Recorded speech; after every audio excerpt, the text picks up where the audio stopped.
বন্ধুরা, আপনারা হয়তো অনেকেই এই আপার প্রাইমারির দীর্ঘ একটা ওয়েটিং লিস্ট দেখে একটু হতাশ প্রকাশ করছেন, হতাশ হয়ে যাচ্ছেন, ঘরবন্দি হয়ে যাচ্ছেন। কিন্তু এরকম করার কিন্তু কোনো কারণ আপাতত নেই। ভ্যাকেন্সি ডিটেলস কিন্তু দিয়ে দিয়েছে স্কুল সার্ভিস কমিশন। সেখানে দেখা যাচ্ছে যে সিট কিন্তু একটাও বাড়েনি। তবুও যে অনেকে দুশ্চিন্তা করছেন এটা নয়, তা কিন্তু দুশ্চিন্তা অনেকেই করছেন।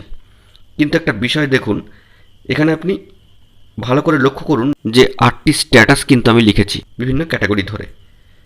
SC female, SC male female, general female, general male female, OBC A male female, OBC A female, OBC B male female এবং ওবিসি বি ফিমেল। এই 8টি স্ট্যাটাস রয়েছে ক্যাটাগরি ধরে।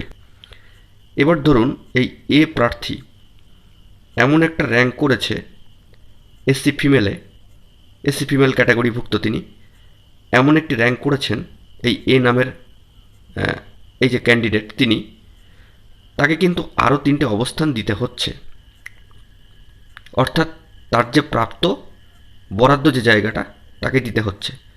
এটা কিন্তু অটোমেটিক্যালি সিস্টেম ওয়াইজ হচ্ছে, কেউ ইচ্ছাকৃতভাবে যে দিচ্ছে তা কিন্তু নয়। সেক্ষেত্রে এ কিন্তু চলে যাচ্ছেন, এ অবশ্যই চলে যাচ্ছেন এসসি মেল ফিমেলে। অর্থাৎ এসসি ফিমেল ক্যাটাগরিভুক্ত এ প্রার্থী চলে যাচ্ছেন এসসি মেল ফিমেলে। পাশাপাশি তিনি চলে যাচ্ছেন জেনারেল ফিমেলে, অবশ্যই তিনি চলে যাচ্ছেন জেনারেল মেল ফিমেলে। একই সঙ্গে তিনি একটি অবস্থান এই 1 নম্বর, 2টি অবস্থান 2 নম্বর, 3টি অবস্থান 3 নম্বর এবং 4টি অবস্থান, অর্থাৎ 4টি সিট তিনি নিচ্ছেন। এই 4টি সিট কিন্তু তিনি নিচ্ছেন লিস্ট অনুযায়ী, কিন্তু আদপেও স্কুল নেওয়ার সময় তিনি কি 4টি স্কুল নিতে পারবেন?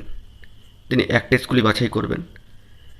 সেক্ষেত্রে তিনি তার যে বাস্তবসম্মত চিন্তাভাবনা, সেক্ষেত্রে তিনি কিন্তু এই জেনারেল ফিমেল ক্যাটাগরি থেকে কিংবা জেনারেল মেল ফিমেল থেকে কিন্তু তিনি স্কুলটি বাছাই করবেন।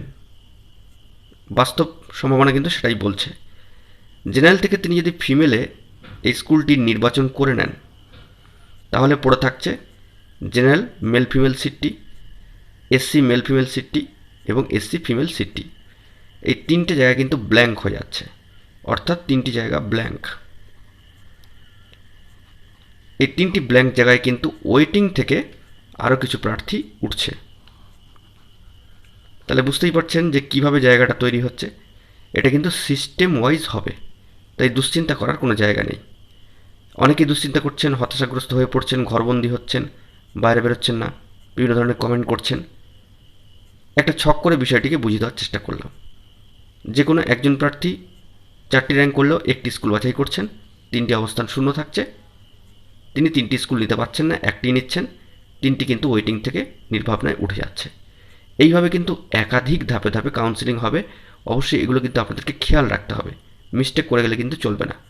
আপনাদের অবগতির জন্য এই বিষয়টিকে তুলে ধরছি। ওয়েটিংদের যে অনেকটাই কাউন্সেলিংয়ের মধ্যে দিয়ে নিয়োগ হবে, এটা কিন্তু বলা যেতে পারে। অবশ্যই বিষয়টা আপনাদেরকে খেয়াল রাখতে হবে যখন কাউন্সেলিং পর্ব শুরু হয়ে যাবে মহামান্য কলকাতা হাইকোর্টের নির্দেশ মেনে। ধন্যবাদ।